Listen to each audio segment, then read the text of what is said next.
Hello అండి, మీరు ఈ రెసిపీని అప్పటికప్పుడు ట్రై చేసేవచ్చండి. ఈరోజు వీడియోలో అయితే గోధుమ పిండి తీపి బోండాల రెసిపీని ఎలా చేసుకోవాలో చూపించబోతున్నాను. ఈ వీడియో మీకు తప్పకుండా యూజ్ అవుతుంది. ఎప్పుడైనా ఏమైనా తినాలనిపిస్తే ఇన్స్టెంట్గా చేసేసుకోండి. ముందుగా మనం ఇక్కడ 1 కప్ వరకు బెల్లాన్ని తీసుకోవాలండి. సో మీరు తీసుకునే మెజర్మెంట్ని బట్టి తీసుకోండి. నేను కప్పున్నర పిండికి ఇక్కడ 1 కప్ వరకు బెల్లం అనేది తీసుకుంటున్నాను అనమాట. మనం ఈ బెల్లాన్ని వచ్చేసి మెల్ట్ చేసుకోవాలి. కాబట్టి ఇందులో లైట్గా ఒక 1/2 కప్ వాటర్ వేసుకొని ఇప్పుడు ఈ బెల్లాన్ని మనం స్టవ్ ఆన్ చేసి స్టవ్ మీద పెట్టేసేయండి. ఈ బెల్లం మొత్తం కరిగేంత వరకు మరిగించుకోవాలి. ఇది మరిగేలోపు మనం ఇక్కడ పిండిని కలిపేసుకుందాము. ఒక బౌల్ తీసుకొని ఇందులో నేను కప్పున్నర వరకు పిండి వేసుకుంటున్నాను. ఇది కూడా గోధుమ పిండి అనమాట. సో గోధుమ పిండితోనే ఈ రెసిపీ చేసుకుంటే చాలా అంటే చాలా రుచిగా ఉంటాయి అండ్ హెల్త్కి కూడా మంచిది. ఇన్స్టెంట్గా వేసుకోవాలనుకుంటున్నాం కాబట్టి ఇందులో మీరు 1 స్పూన్ వరకు పెరుగు తీసుకోండి. ఈ పెరుగు కూడా మరి పులిసిన పెరుగు అవసరం లేదండి, నార్మల్ పెరుగునే మనం వేసుకోవచ్చు. ఇందులోనే 1 టీ స్పూన్ వరకు మనం నిమ్మరసం వేసుకుంటున్నాము. ఈ నిమ్మరసము అలాగే పెరుగు రెండిటి వల్ల బోండాలు చాలా టేస్టీగా ఉంటాయి. అలాగే చిటికెడు ఉప్పు కూడా వేసుకోవాలి.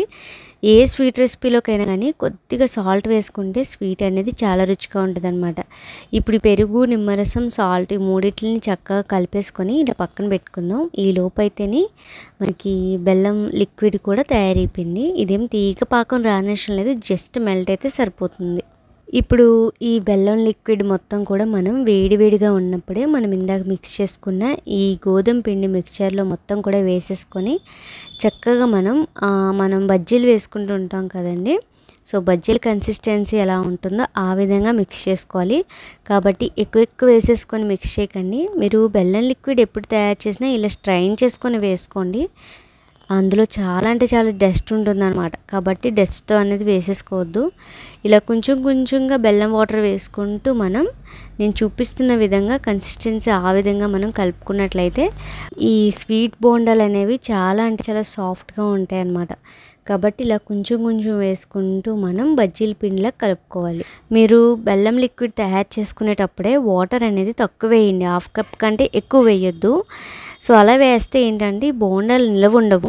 పిల్లలకి స్నాక్స్ బాక్స్లో ఏమైనా రెసిపీ పెట్టాలంటే ఇలా బోండాలు అనేవి పెట్టేస్తే ఇష్టంగా తింటారు. మనకు కూడా సాటిస్ఫాక్షన్గా ఉంటుందన్నమాట. సో హెల్తీ ఫుడ్ పెట్టాంలే అని.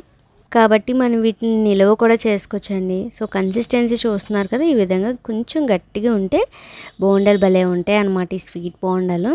కాబట్టి వీటిని కొంచెం సేపు ఈ పిండిని అలా సెట్ అవనిద్దాం, అంటే ఆయిల్ వేడెక్కేంత వరకు మాత్రమే.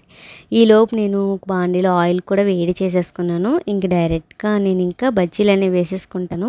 ఈ వీట్ ఫ్లోర్తో చేసిన ఈ స్వీట్ బజ్జీలు అనేవి చాలా అంటే చాలా రుచిగా ఉంటాయండి. పిల్లలేంటి పెద్దలేంటి ఎవరైనా ఇష్టంగా తింటారు అండ్ ఇది హెల్దీ ఫుడ్. సో మీ డైలీ లైఫ్లో ఇది కూడా మీరు ఎప్పుడైనా స్వీట్ చేసుకోవాలనిపిస్తే ఇలా ఇన్స్టెంట్గా అప్పటికప్పుడు చేసేసుకోండి. సో ఇక్కడ మనం మళ్ళీ కూడా ఒకసారి చేత్తో పిండిని మొత్తం అంతా కూడా కలుపుకోండి. ఎందుకంటే పెరుగు అలాగే నిమ్మరసం అంతా ఉంది కదా. సో స్పూన్తో కలిపే కంటే కూడా చేత్తో బాగా కలుపుకొని సో మనకి బజ్జీలు అనేవి పర్ఫెక్ట్గా వస్తున్నాయి చూసుకోండి. ఏంటంటే ఇలా స్వీట్ బోండాస్ అనేవి ఆయిల్లో వేయగానే అదోలా అయిపోతాయి అన్నమాట, ముక్కలు అయిపోతాయి. కాబట్టి పిండి కన్సిస్టెన్సీ సరిగ్గా చూసుకుంటే మీకు కొంచెం ఎక్స్పీరియన్స్ ఉంటే ఇలా ఈజీగా వేసేయచ్చు. సో కాబట్టి మీరు పిండి కలిపేటప్పుడు చాలా జాగ్రత్తగా కలుపుకోవాలి, ఓకేనా.